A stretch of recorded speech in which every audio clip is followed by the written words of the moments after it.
صورة حية من تفريعة الترعة السواحلية. قنطرون نسبة المياه. كاميرا لا تكذب.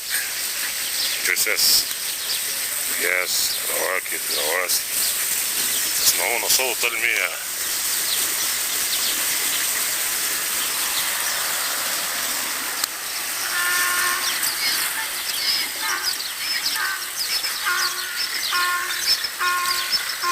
الأراضي تكاد أن تكون قد بورت. صورة السيد مسؤول الري بملوي. القاع بسكويت وعيش وعلب وكراتين وملابس وبقايا هيكل عظمي، حاجات كده يعني صعب ان الانسان يذكرها. مضت على الوجبة اكثر من 10 ايام وها هو الهويس فاضي. الهويس فاضي.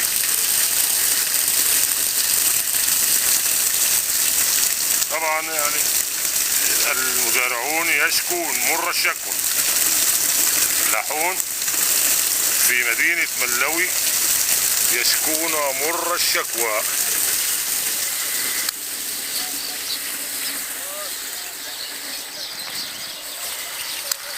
هذه الكاميرا لا تكذب. لا توجد مياه للري. الأرض في مدينة ملوي قد بورت والفلاحون لا يجدون الماء. صور حية. كاميرا الموقع لا تكذب.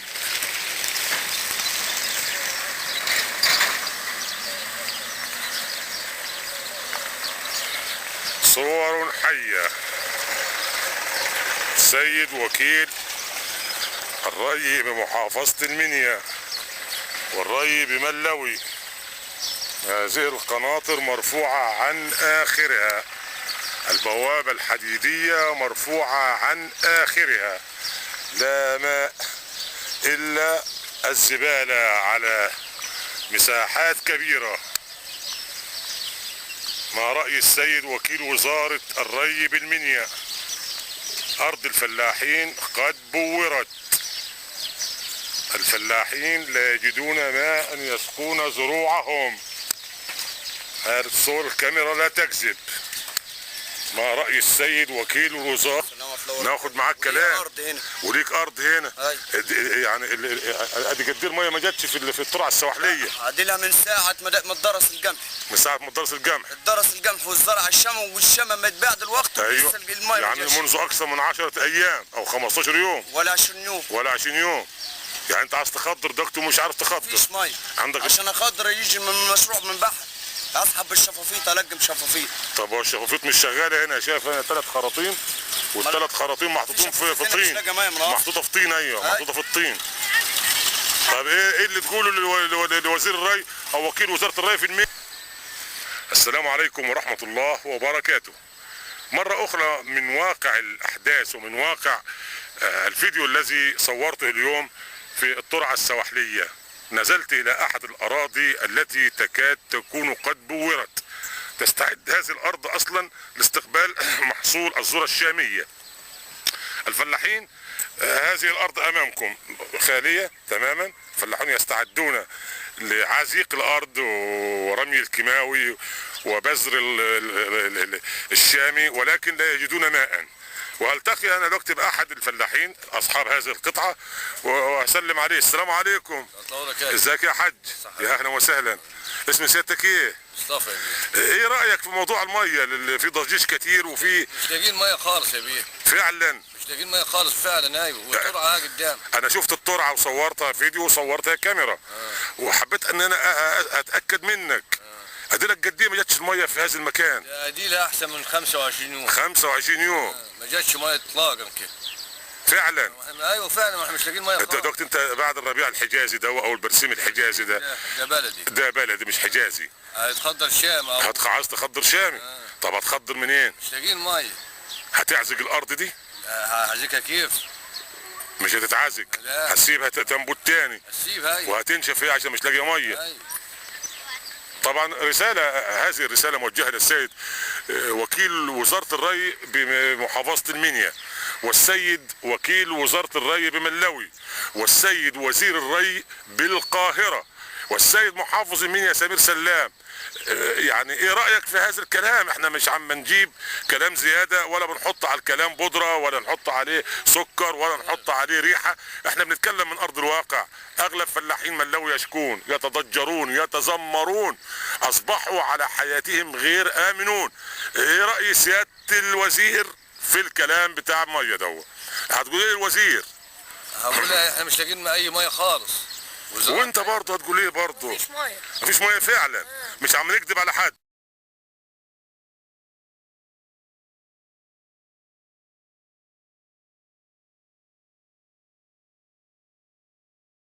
لا يا بيه. مش عم ننزل. مفيش ميه. طب قعدنا نطلع 30 يوم مفيش ميه جايه. والترعه دي مسدوده اللي انا صورتها هنا في جنبينا. مفيش ميه خالص. فيها زباله. فيها زباله كتير. فيها زباله بس. هي على وشها كلها زباله. زباله ما فيش ميه. وجثث بتاعت نافقه بتاعت حيوانات وغيره. وبهايم. ايوه. وكلاب. مفيش تطهير. مفيش تطهير خالص. لا اله الا الله. طيب يعني في الازمه وبعد الثوره، ما رأي سيادة الوزير في هذه الأزمة وبعد الثورة؟ عايزين شفافية في الكلام، عايزين مصداقية في الكلام، مش عايزين كلام يكون مميع، عايزين كلام جد. أنا لا أدعي ولكن بقول الجد. ادي الأرض بس رسيم حجازي على وشك ان هو نشف مكانه، مش لاقي ميه. وادي هناك محصول قصب برضه اهو، هنمشي قدام شويه. طيب ادي فلاحين هناك اهي، وادي ارض برضه بتاعت كانت قصب، وادي مجرايه ناشفه. يعني الواحد انا اقعد فيها بهدومي، اقعد على ارضك.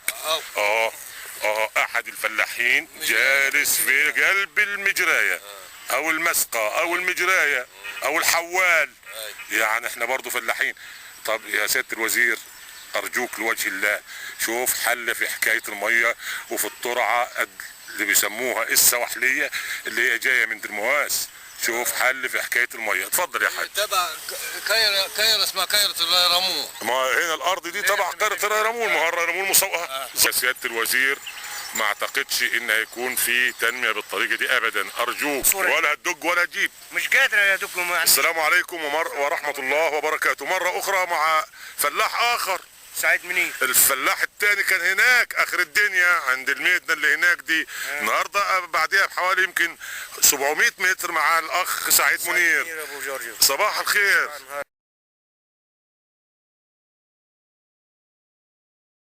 ازاي حالك؟ انت عامل ايه؟ والله الزرع مات من العطش. اولا على طول الزرع مات. كله دوتي لما نسقيه من ميه التنسيح من الترعه. ميه ايه؟ ايوه هنا كده عشان اشوف. ايوه الربيع دوتي سم البهايم. لما ما ينسح من الترعه. الترعه طبعا فيها مخلفات صلبه وفيها زباله وفيها ميه راكده وفيها بلاستيك وفيها قماش وفيها خيش وفيها بواقي صرف. طبعا ده اكيد يعني. ايوه 100%. 100%. انا فعلا لقيت واحد بينزح هنا رجحت. طب هنعمل ايه طيب؟ انا كنت يعني حسيت كده ان انا خلاص اتخنق. اتخنقنا. خد جسمي جرب خد. وريني جسمك. وريني جسمك. تعالى جاي هنا. اهو اتفضل. شوف جسمي كله بيوجع وتنيل. بص. ايوه بص شوف ده يعني ده. طب ايه يعني ده من الميه؟ وانا متاكد انه من الميه. من الميه. امال لما ننسح وننزل. طب نناشد وزير الري ولا المجلس العسكري ولا محافظ المنيا ولا وكيل وزاره الري في المنيا. وزاره الري ديت تدينا المعلومات ديت، يعني تسيب لنا بقمايه نشرب. مش كده؟ نسقي البهايم ونشرب. انا شفت واحد دلوقتي درجات برسيم ماتوا من العطش يبسوا. ده بس ساعة الصبحية دلوقتي واخد بالك، عشان خاطر واخدين الندى بتاع الصبح. الندى بتاع الصبحية بس.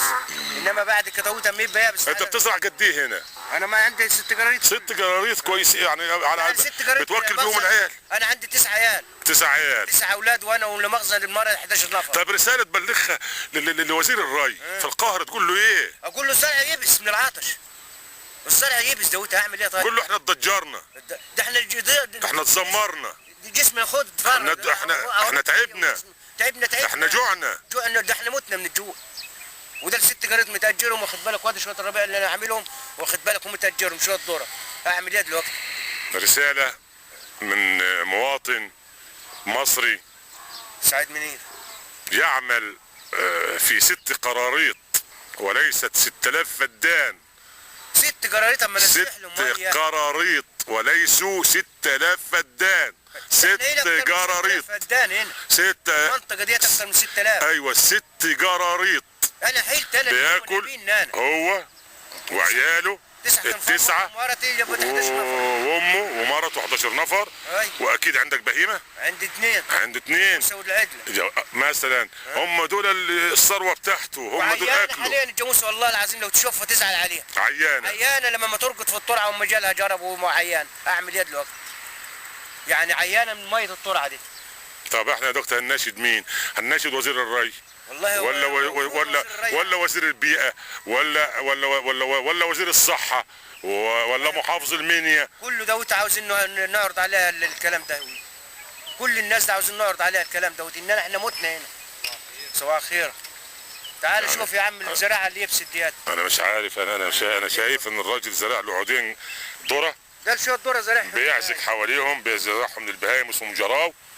ليهم اسم مش كده بس اسمه جراو. وزرعهم وبيعزك حواليهم الراجل مش لاقي. انا لما كل ما دار الشقه عشان الميه ديات. بيدار الشقه عشان الميه. عشان ما فيش ميه هعمل ايه طيب؟ ما فيش مدار الشقه يعني انا كله ده مدار الشقه. طيب يا سياده الوزير، اعمل ايه؟ يا سياده المحافظ، يا سياده وكيل الري، نبعت لهم في رسائل ونبعت لهم في جوابات وتلغرافات وشوفوا لنا الميه ديات ما فيش فايده. ليس لنا طلب لاهالي مله والكرام وفلاحين مله والكرام. تعبنا هنا. احنا بنعمل انا بعمل متطوع لوجه الله. انت تشكي. تبع موقع ملاوي اونلاين بعمل متطوع لوجه الله. لا في عداوه بيني وبينكم، ولا في عداوه بين سعيد. يا عم احنا كلنا اخوات. ولا في عداوه بين حد، احنا عايزين ميه، عايزين نبلع، عايزين ناكل، عايزين نشرب، عايزين لنا من كل ناحيه. يعني مش معقول. الصور لا تكذب وكاميرا الموقع لا تكذب. وادي الشكوى متاحه ليك من 3 4 5 فلاحين. انا لو حبيت اعمل اجتماع دلوقتي هنا اعمل 100,000 ولا 200,000 هنا. كام يا سعيد؟ ولا 200,000 هنا. فلاح وبركاته. والله اللي يعمل نعرف الفلاحين حقيقة الموضوع، عشان اللي بيرش في الشوارع بيرشش، واللي عنده بانيو ما يستحماش، واللي ساب المية في الجناين ما يسيبهاش، عشان خاطر ناكل لان المية هي المشكلة.